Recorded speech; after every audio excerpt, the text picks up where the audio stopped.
గోదావరికనిలో 2 రోజుల పాటు జరిగిన all India coal workers federation working committee సమావేశాలు ఆదివారంతో ఘనంగా ముగిశాయి. ముగింపు సందర్భంగా నిర్వహించిన సదస్సుకు ఆల్ ఇండియా సిఐటియు అధ్యక్షులు సుదీప్ దత్తా ముఖ్య అతిథిగా హాజరై మాట్లాడుతూ, జాతీయ సంపద అయినటువంటి బొగ్గును ప్రభుత్వ ఆధీనంలో ఉంచుకోకుండా ప్రైవేటు పెట్టుబడిదారులకు అప్పగించే కుట్ర చేస్తుండడం దుర్మార్గమని మండిపడ్డారు. ప్రభుత్వ సహకారంతో కారు చౌకగా బొగ్గు బ్లాక్లను దక్కించుకుంటున్న ప్రైవేటు శక్తులు కార్మికులను శ్రమ దోపిడీకి గురి చేస్తున్నాయని ఆరోపించారు. ప్రస్తుత మార్కెట్లో ప్రైవేటు వారితో పోటీపడి ప్రభుత్వ రంగ సంస్థలను నిలబెట్టుకోవడం యాజమాన్యాలకు కూడా పెద్ద సవాలుగా మారిందని అన్నారు. కొత్త గనులు కేటాయించకుండా ఉత్పత్తి కావాలని ఒత్తిడి పెంచితే ప్రమాదాలకు కూడా అవకాశాలు ఎక్కువగా ఉంటాయని సూచించారు. కేంద్ర ప్రభుత్వం ఇష్టానుసారంగా విదేశీ బొగ్గును దిగుమతి చేసుకోవడమే కాకుండా విద్యుత్ సంస్థలు తప్పనిసరిగా కొనుగోలు చేయాలని హుకుం జారీ చేయడం అమానుషమని ఖండించారు. ఈ విధానం వల్ల విదేశీ సంస్థలు ఎంత రేటుకు సప్లై చేసినా కొనుగోలు చేస్తుండటంతో ఆ ప్రభావం విద్యుత్ సంస్థలపైన పడడమే కాకుండా ప్రజలపైన కూడా తీవ్ర భారం మోపే అవకాశాలు ఉన్నాయని సూచించారు. వీటన్నింటినీ ఎదుర్కోవాలంటే కార్మికులు జరుగుతున్నటువంటి పరిణామాలపై ఎప్పటికప్పుడు అవగాహన పెంచుకుంటూ చైతన్యవంతమై హక్కుల కోసం కార్మిక సంఘాలు చేపట్టే పోరాటాలు భాగస్వాములు కావాలని పిలుపునిచ్చారు. 2 दिन का बैठक था कल और आज ऑल इंडिया कोल वर्कर्स फेडरेशन का वर्किंग कमेटी, जिसमें देश का कोयला उद्योग से जितना भी सब्सिडियरी है आसाम से लेके तेलंगाना तक सभी के लोग आए थे। हम लोगों ने मीटिंग में चर्चा किया। आज जो सरकार के नीति के चलते उद्योग पर बहुत हमला है, एक निजीकरण का हमला है। इस महीना में 2% और शेयर बेच दिया है कोल इंडिया, उसका प्रोडक्शन घटाया जा रहा है, टारगेट घटाया जा रहा है। उसके बाद इंडस्ट्री का हालत जो है प्रॉफिट इस बार 5,000 करोड़ कम हुआ, मार्केट का समस्या हो गया। इस सब के पीछे सरकार की जो नीति है कमर्शियल माइनिंग मेनली वही इसका इफेक्ट कर रहा है। तो उस पर आगे क्या रणनीति कैसे लड़ेंगे और सार्वजनिक क्षेत्र में इसको कैसे बचाएंगे इस उद्योग को, उसके लिए हम लोगों ने कुछ कार्यक्रम तय किया है। साथ साथ मजदूरों का वेतन समझौता भी अगले महीना ड्यू हो रहा है 1 तारीख से, JBCCI NCW 12, उसको भी अभी तक सरकार ने गठन नहीं किया है, क्योंकि JBCCI का गठन मिनिस्ट्री ऑफ कोल की तरफ से होता है। अभी तक उसमें कोई पहल नहीं किया है। तो हम लोगों ने ये निर्णय लिया है कि हर कंपनी का मुख्यालय में उद्योग बचाओ और उद्योग को निजीकरण से करना बंद करो, शेयर बेचना बंद करो, MDO रेवेन्यू शेयरिंग को बंद करो और वेतन समझौता जल्दी करो।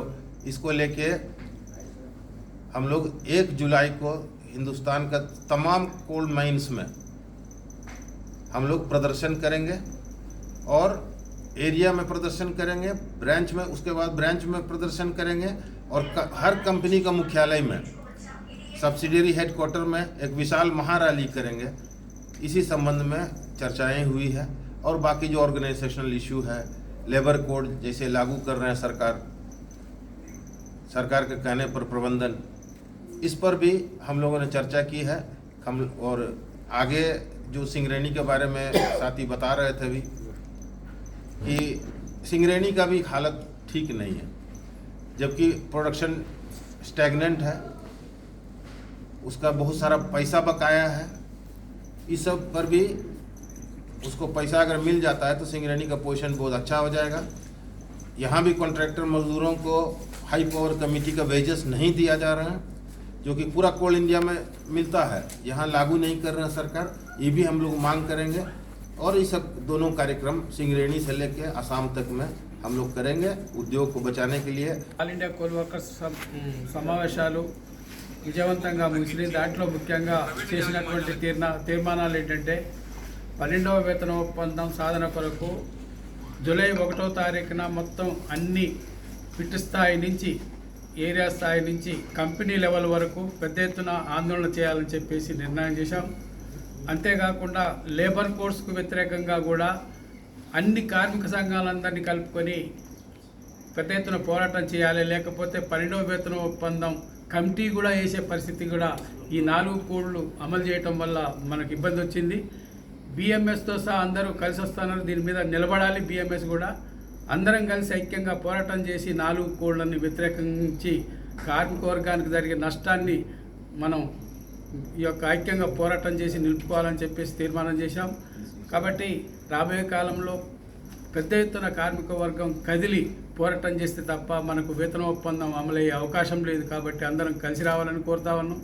అట్లాగే మన యొక్క నిన్న బట్టి గారు వచ్చి ఇక్కడ లెటర్లు ఇవ్వడానికి వచ్చారు. అది డిస్పాచ్లో ఇచ్చి లెటర్లు ఇచ్చేసి ఇప్పుడు ఘన విజయం సాధించడమని ఒకళ్ళ మీద ఒకళ్ళు పోటీ పడి చెప్పుకుంటా ఉన్నారు. ఈ లెటర్లు కాదు కార్మికులు కోరుకున్నది. కార్మికులు కోరుకున్న సింగరేణికి రావాల్సిన 50,000 కోట్ల రూపాయలు పైగా ఇవ్వటం మీద ఏదైనా ప్రకటన చేయమని చెప్పేసి కోరుకున్నారు. అట్లాగే మారుపేర్ల సమస్య, సొంత ఇంటి కార్యక్రమము, ఖర్చు మీద ఇన్కమ్ ట్యాక్సు, మెడికల్ బోర్డు, కారుణ్య నియామకాల అమలు కోసం ఇవి కోరుకున్నారు తప్ప ఈ ఆర్డర్లు ఇవ్వడానికి ఈ ఆర్డర్లు డిస్పాచ్లు ఇచ్చే ఆర్డర్లు ఇచ్చేసి ఏదో గొప్ప ఘన విజయం చేసి సాధించడం అని చెప్పుకున్నారు. ఇది చాలా కార్మికులను వంచడం తప్ప మరొకటి కాదు.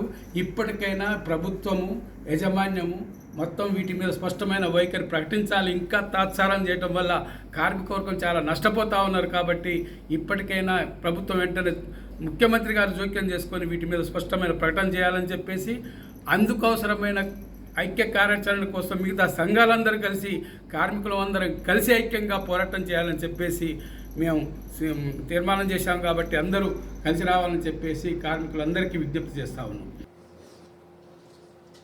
కాగా ఈ సమావేశాలు మైండ్ లెవెల్ నుండి పై స్థాయి వరకు కార్మికులను, ఉద్యోగులను చైతన్యం చేసి ఆందోళనలో భాగస్వాములను చేయాలని, బొగ్గు బ్లాక్ను ప్రైవేటు పరం కాకుండా ప్రభుత్వ రంగ సంస్థలకే కేటాయించాలని, తెలంగాణ రాష్ట్ర ప్రభుత్వంపై సింగరేణి సంస్థకు ఇవ్వాల్సినటువంటి 50,000 కోట్ల పైచిలుకు బకాయిలు వెంటనే చెల్లించాలని, సొంతింటి పథకం, పెరెక్స్పై ఇన్కమ్ ట్యాక్స్ రియంబర్స్మెంట్, మారుపేర్ల సమస్య పరిష్కరించాలని తీర్మానాలు చేశారు.